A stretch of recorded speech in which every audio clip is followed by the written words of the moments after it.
Welcome to episode 104 of the People's History of Ideas podcast. For the last two episodes, we focused on the speech that Nikolai Bukharin, the General Secretary of the Executive Committee of the Comintern, gave at the 6th Congress of the Chinese Communist Party.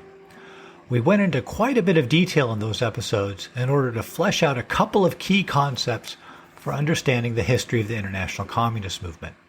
2 episodes ago, that was the idea that the world revolution had entered what was called a third period in which more radical policies were called for internationally in order to take advantage of what were seen as favorable developing conditions. And last episode, we talked about something called the theory of the productive forces, a highly deterministic reading of Marx's ideas, according to which the possibilities for having a revolution or reshaping the world into a more just and equal place following the success of any revolution were overwhelmingly contingent on the development of heavy industry.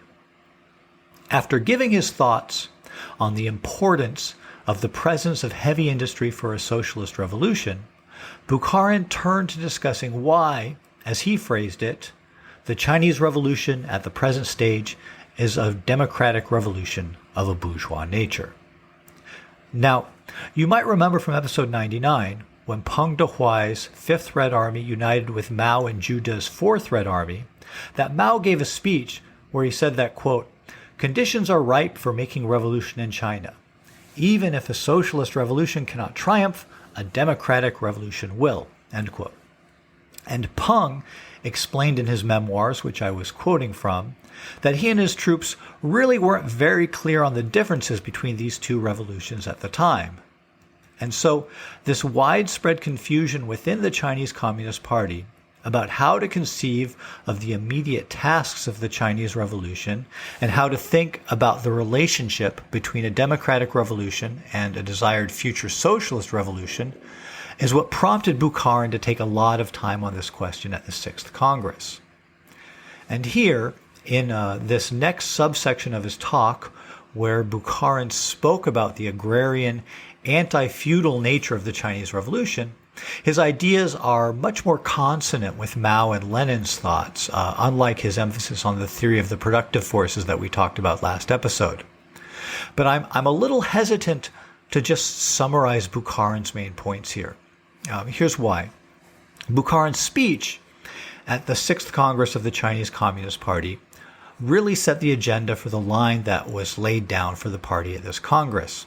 And as we'll see in this episode, and especially when put together with things that he said that we talked about in the last 2 episodes, Bukharin said some things that, in my opinion, and in the opinion of a bunch of other people who have looked at this talk, are pretty contradictory. And as a leading intellectual of the Russian Revolution, I really would rather err on the side of quoting too much from his speech rather than risk caricaturing what he was saying, not only out of respect for the historical record or for his position as a leading Bolshevik, but also because I think that the contradictions in his own articulation of the direction that the Chinese Revolution should take are a good illustration of the difficulty that often arises in reconciling theory and reality and formulating overall political strategy.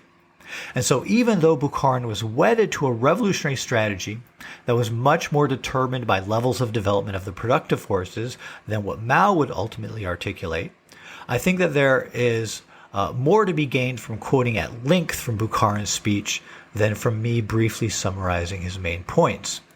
So let's take some extended excerpts from Bukharin's talk here to understand what he was saying to the Chinese communists about the nature of their revolution. I'm picking up Bukharin's speech here with a subsection following his discussion of heavy industry that we discussed last episode, which is titled, "The Chinese Revolution at the Present Stage is a Democratic Revolution of a Bourgeois Nature." So here's Bukharin. When now we ask what in the final analysis the nature of the Chinese Revolution is, it is not a question about its future, it is a question about its past and its present. In the most recent session of the Comintern Executive Committee, the resolution passed dealing with the China question states that the Chinese Revolution is currently at the stage of a democratic revolution of a bourgeois nature. This term has aroused a great deal of misunderstanding among some Chinese comrades. I believe that an explanation of the nature of the Chinese Revolution at the present and in the past, as well as of its bourgeois democratic nature, is the basis for formulating correct policy and for understanding events in China. I wish to begin by citing an oft-stated and heated opposing view that is frequently encountered. It goes something like this. The bourgeois democratic revolution is still bourgeois. There is nothing good about it. Then what kind of relations should the Communist Party of our proletarian revolution use to deal with it? Furthermore, there is still another argument frequently used against us. Since it is a bourgeois democratic revolution, why is our struggle one that opposes the bourgeoisie? Or else they say, since it is a bourgeois democratic revolution, why must there be confiscation of the property of the landlords? Why must there be destruction of the private ownership system, which is the foundation of the bourgeoisie? On the surface, there appear to be a great many contradictions here. The leadership of the democratic revolution of the bourgeoisie is the proletariat. The bourgeois democratic revolution must destroy private property rights. We are revolutionaries of the proletariat. Why must we undertake this confusing business? To go out and consummate some bourgeois democratic revolution, what apparition necessitates this bourgeois democratic revolution? These several questions seem to conflict with each other, and I suppose I should explain. First, I should like to discuss several events that are taking place in China today, and these are best illustrated with factual examples. In China today, every worker or every peasant knows that the revolution does not merely oppose imperialists, local bullies, oppressive gentry, and feudal militarists, but also the Chinese bourgeoisie. This much is very apparent. It is now chasing the landlords from their lands, and it must overthrow the political power of the bourgeoisie. Everyone knows that at present the driving force of the revolution is the workers and peasants, and perhaps a small portion of the petty bourgeoisie. There is, of course, no argument regarding the driving force. Everyone understands that the working class has a leadership role in the revolution and that the peasants are its main and almost only ally. To make a quantitative comparison, then, the great majority of the population in the revolution are peasants. There is not the slightest doubt that the workers constitute a minority. Another thing that everyone understands is that at present, the greatest thing the revolution can do is make the revolution spread to the farthest places and make them the revolutionary base. One facet is the agrarian revolution, that is, confiscating all the lands of all the landlords. Another facet is the anti-imperialist struggle. I must ask you, comrades, is it all right for the working class to help the peasants implement agrarian revolution? Or is it not all right? If the working class leads the broad peasant class in expelling all landlords and seizing all land, making it possible for the land to be equally distributed among the peasants, is there anything here that proletarian revolutionaries should not do? Do you mean to say that there is something that is not good here? I think that everything here is good. If the working class helps the broad peasant masses to expel the Japanese and the English and thoroughly eradicate their rule, what is bad in this? I think that nothing here is bad, just good. If our Chinese Communist Party sets down the goal of achieving a worker-peasant dictatorship, that is, advocates the political power of the two classes of the workers and peasants, what is bad in this? I think there is just good. Nothing but good. However, I want to ask you one question. Is this socialism or not? Is this already socialism or not? I would answer, regardless of which question it is, that none of these is socialism yet. First, let us discuss political power. What we are striving for now is the dictatorship of the two classes of the workers and the peasants. But the peasants are by no means the proletariat. Granted, the peasants are one of the closest allies of the working class. The peasants in every country in the world, especially in China, all want to be the small or the smallest private owners of their own enterprises. Now, what we should carry out immediately, first of all, is to divide the land of the landlords. Expel all the landlords and force them to parade in the streets in dunce caps. This is fine. This is something that should be done. This, however, still is not socialism. The crux of the problem is right here. Every small private owner wants to seize a little more land to improve and expand his economic situation. We must utilize this kind of peasant force to expel our major enemy, the landlords. And after we have attacked them, we must now allow half or part of their resources and special rights to continue in existence. We must attack them with such great thoroughness that their political power, their economy, and even their flesh and bones no longer exist, and so that they will never be resurrected. This is one of the great tasks of the agrarian revolution. However, this is the great revolution of the small private owners. The working class should arise and lead this revolution. The content of this revolution, however, is not socialism, but the eradication of the feudal system. This is because it is socialism that wipes out the capitalist system, that eliminates the system of private property, and establishes a great socialist economy. But is not the thorough destruction and eradication of feudalism the task of socialism? It is not so at all. Our main allies are the peasants. They are our brothers. Furthermore, they are an immense class, one very much able to follow the proletariat. In a country such as China, they are an extraordinarily great revolutionary force. They are the most important masses in the Chinese Revolution today. However, they are small private owners who do not hope for any socialism. It will take a long time for them to aspire to socialism until the working class actually proves to them that socialism is beneficial. Our country's proletarian dictatorship is already 10 years old. But up until now, the peasants are still not any sort of socialists. When the peasants begin to transform their own economy into the collective form of cooperatives, it is just this kind of state aid economy. Until now, contradictions have still occasionally arisen between the peasants and ourselves. Naturally, within a short period of time, small producers cannot willingly organize their own economy to operate large-scale production. In China, it will be likewise. A great many people believe that socialism is simply the division of property. What is the reason for this? The reason is very simple. It is simply that the bourgeoisie has spread a great many idle rumors. Whenever the bourgeoisie, especially the landlords, see anything strange, they always presume it to be socialism. Anything that is disadvantageous to them they call socialism. They could pack anything into the box of socialism. Women cut their hair a little shorter. This is probably very good, and I, too, do not oppose it. Otherwise, you would say that I was a reactionary. However, this has nothing to do with the construction of a socialist economy. Likewise, when the bourgeoisie sees that the relations between men and women are a bit freer, they simply say it is socialism. But this, no matter from which aspect it is regarded, is not socialism. This does not have the slightest taste of socialism.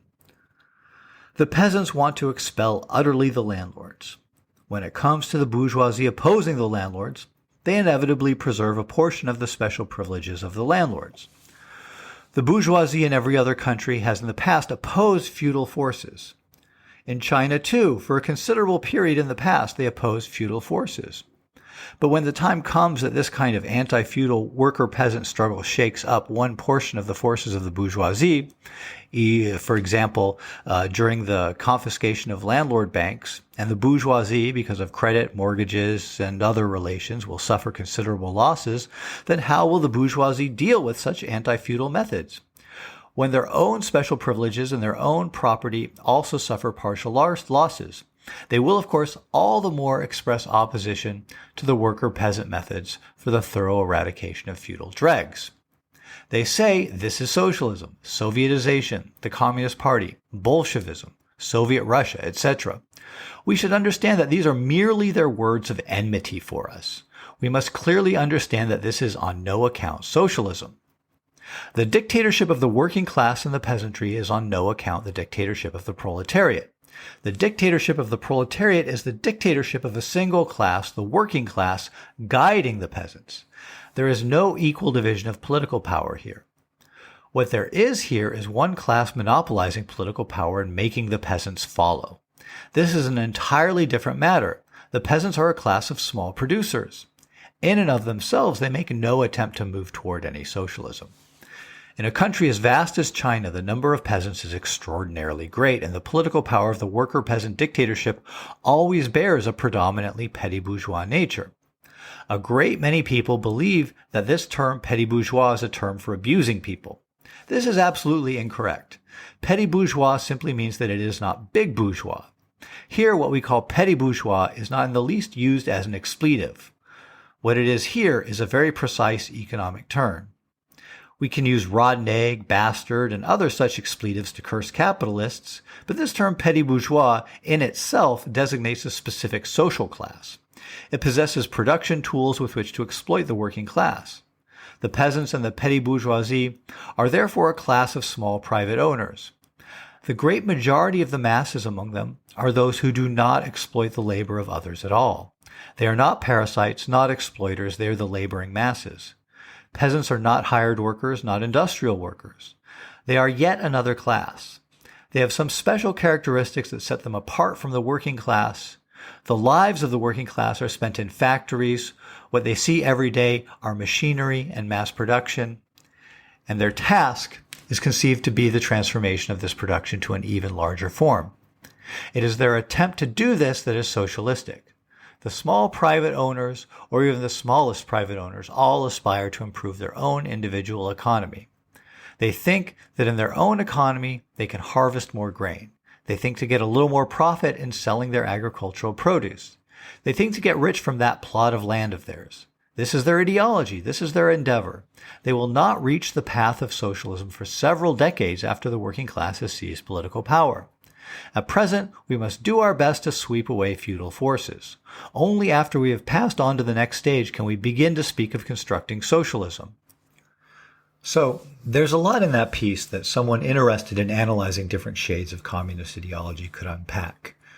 In the main, what Bukharin does in this subsection of his speech is to emphasize how the current tasks of the Chinese Revolution involve mobilizing the peasantry to lead a revolution, to reshape social relations in China's countryside, and that this means that the revolution should be understood as a democratic and not a socialist revolution. There was a lot of confusion within the Chinese Communist Party on this point, and that's understandable. When you join a socialist party and want to fight for communism, it's disconcerting perhaps to find out that you're actually, in the immediate struggle that you're engaged in, only fighting for a democratic revolution. And at the time, there was really no conception of any other kind of democratic revolution than a bourgeois democratic revolution. As we discussed last episode, Mao later developed the idea of a new democratic revolution as a label for democratic revolutions led by communist parties and which were to go directly on to building socialism once the democratic revolution had been completed.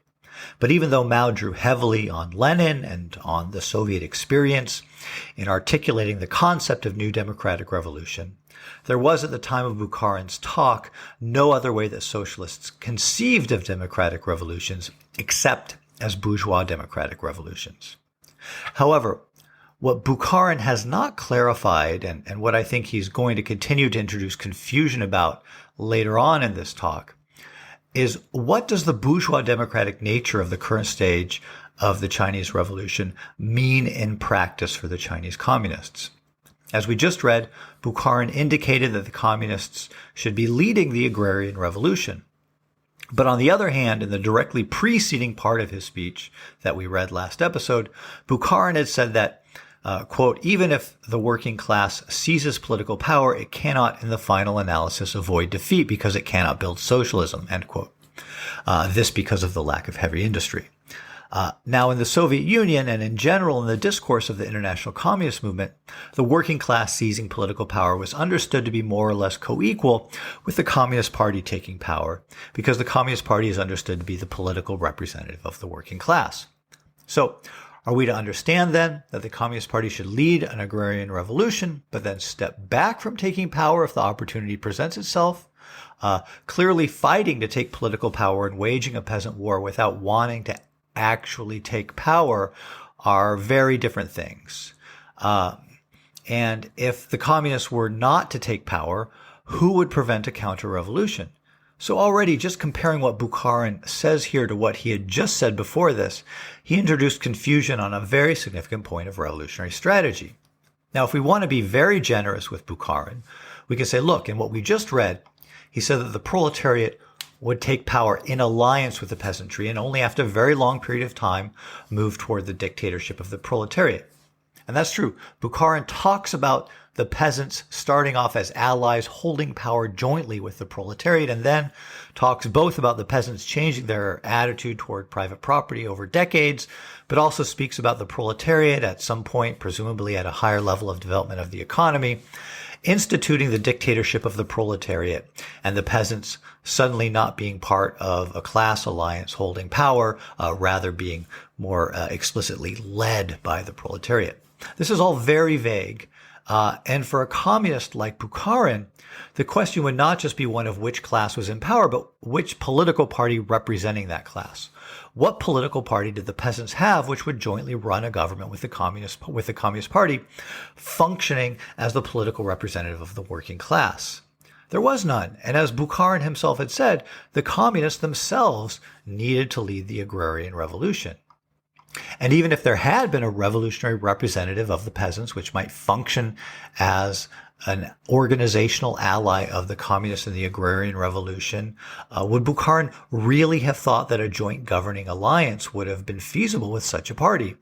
The experience with the left socialist revolutionaries and anarchists who the Bolsheviks tried to work with in the early days of the Soviet Union had been pretty miserable, as attested to by the bullet that was lodged in Lenin's body near his neck from 1918 to 1922. So Bukharin couldn't seriously have been recommending this sort of arrangement. Anyways, before we move on to see what else Bukharin says here about the nature of the Chinese Revolution, I thought it was very interesting how his focus on the economy led him to say that changes in gender relations, while he approved of them, quote, does not have the slightest taste of socialism, end quote. If ever there was a litmus test for having gone too far in emphasizing the role of the development of the forces of production to the point of forgetting about the social and cultural changes that represent people's daily experiences and which really matter in changing the world and that have to be part of making the world a more equal and just place, statements like this about gender relations are a good candidate. I think that Lenin was getting at this sort of point when he said that, quote, the experience of all liberation movements has shown that the success of a revolution depends on how much the women take part in it, end quote. Anyways, let's move on to look at this next section of Bukharin's talk about where he's still continuing to deal with this question of the nature of the Chinese Revolution and see what more he has to say here. All right, this subsection of Bukharin's speech is titled, Overthrowing Imperialism and Agrarian Revolution are the two great tasks for the present. Quote, we must not look at this term petit bourgeois from the vantage of our biases. That is muddle-headed. What we mean when we say petit bourgeois is the term that specifies the class characteristics of small private owners.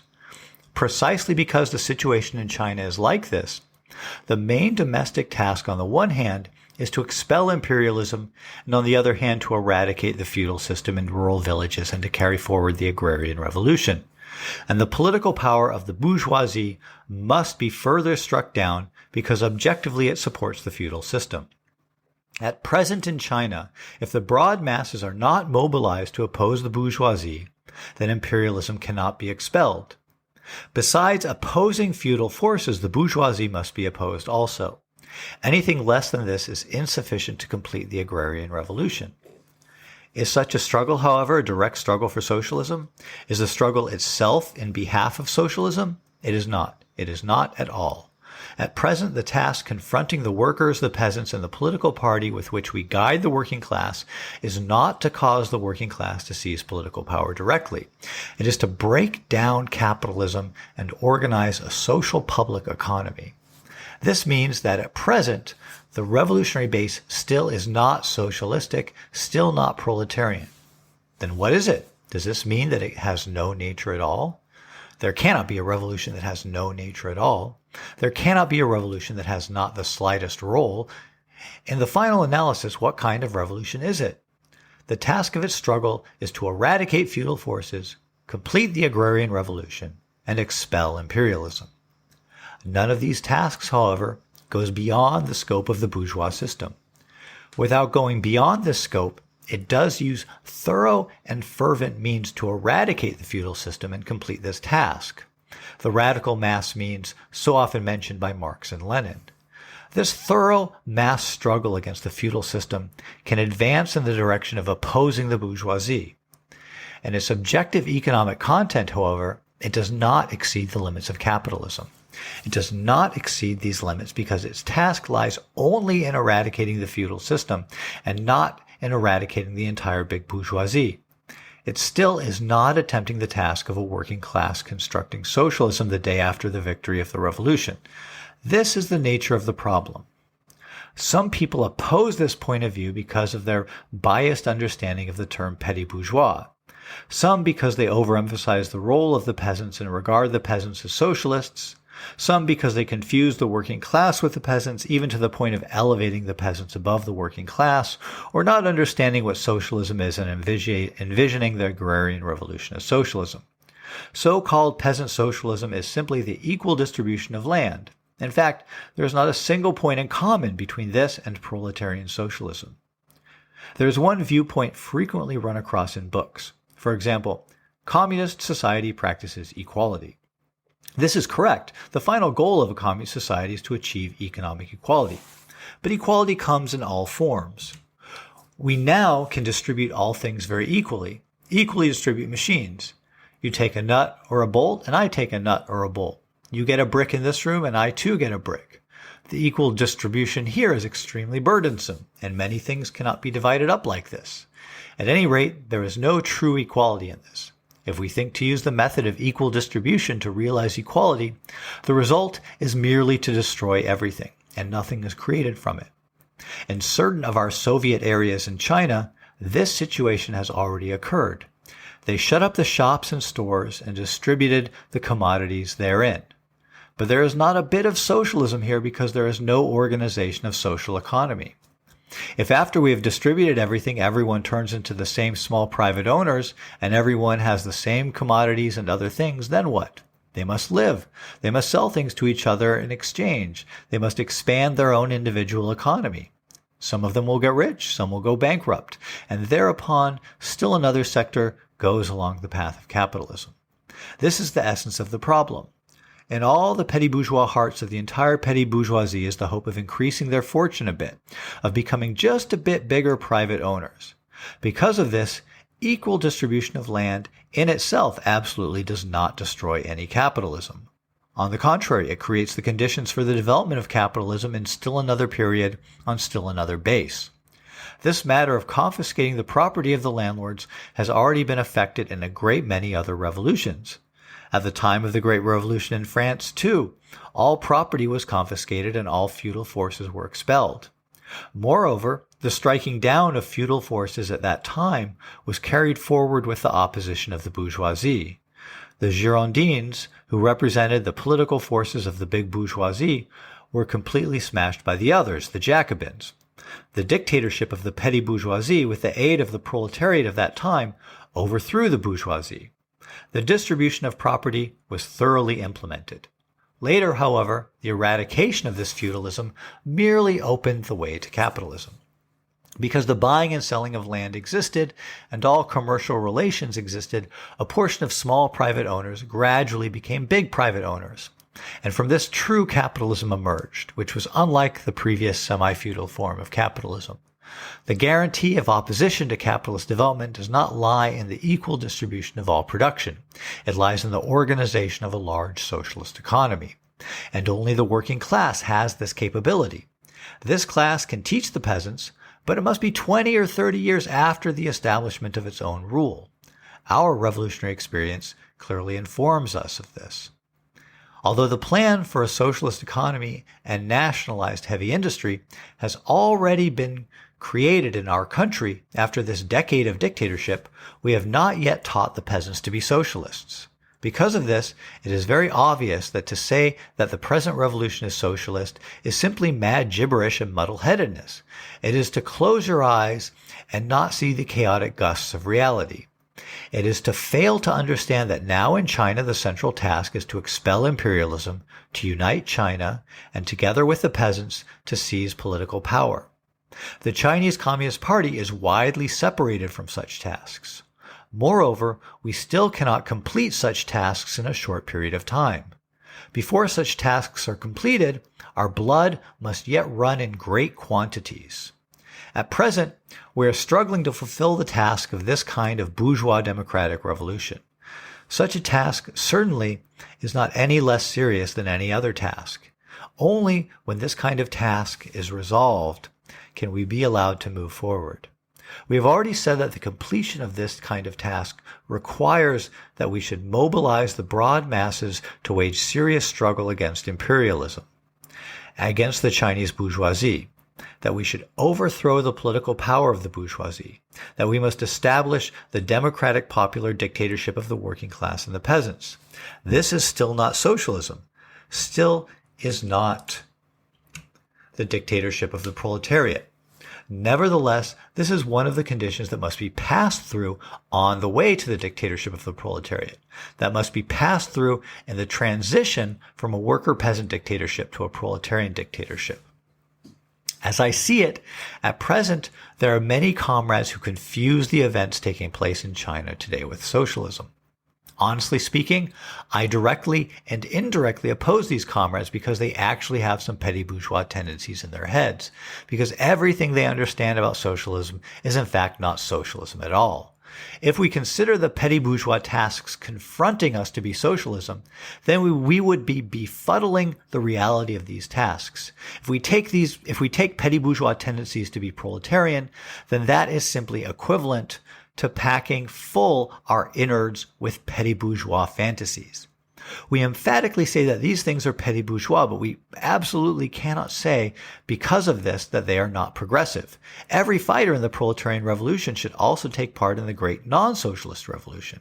At present, it still is not a socialist revolution, but it never, regardless of the time, loses its great significance. It is a great petty bourgeois revolution worthy of the aid of the working class.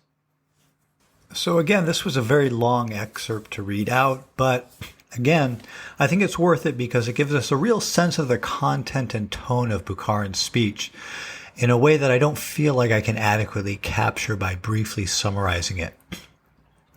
We get a sense here of a kind of browbeating quality to the speech, which can't have sat well with the Chinese comrades in attendance. And we also, I think, have more confusion about the concrete tasks of the communists introduced here. Bukharin expounds further, and I think correctly, on the limitations of equal distribution of property as a conception of social equality, and how, in fact, this form of equality lays the basis for further capitalist development if things are left at that. Mao and the Chinese communist leadership came to see this very common understanding that many peasants had of equality as property redistribution as something to be built upon and through mass movements led by the Communist Party, something that could be transformed into a more communist form of consciousness.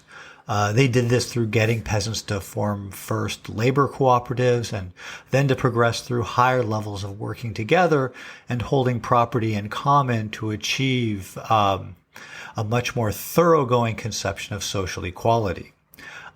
This was a whole process in socialist China that began with a land reform that was instituted after the seizure of power in 1949, and which reached its highest form in some of the model communes that were formed during the Cultural Revolution. And I look forward to someday getting to that point in history and looking at the process in depth in this podcast. Although already we can see some of the preliminary thinking that led in that direction in some of the debates about land reform that took place even in the Jinggang base area experience. And I hope that I signaled that clearly enough in the episodes where we talked about that. But Bukharin here, being very focused on the level of the productive forces and also very much influenced by the problems that the Soviets had in transforming peasant consciousness, a situation where the peasants and the Soviet government had very antagonistic relations at the time that Bukharin was giving his talk, and which was one of the tremendous weaknesses of the Bolshevik Party, especially when compared with China. Bukharin here again introduces this concept of the communists seizing power alongside the peasantry, and in his words, establishing the democratic popular dictatorship of the working class and the peasants. A fine enough concept in the abstract, but in practice, very difficult to conceive of except in a form which would have the Communist Party take power not only in the name of the working class, but also in the name of the peasantry. But the Communist Party was not the political representative of the peasantry. And as someone who is vigorously polemicizing about the penetration of ideas rooted in the peasantry into the Communist Party, Bukharin would have been appalled by that notion.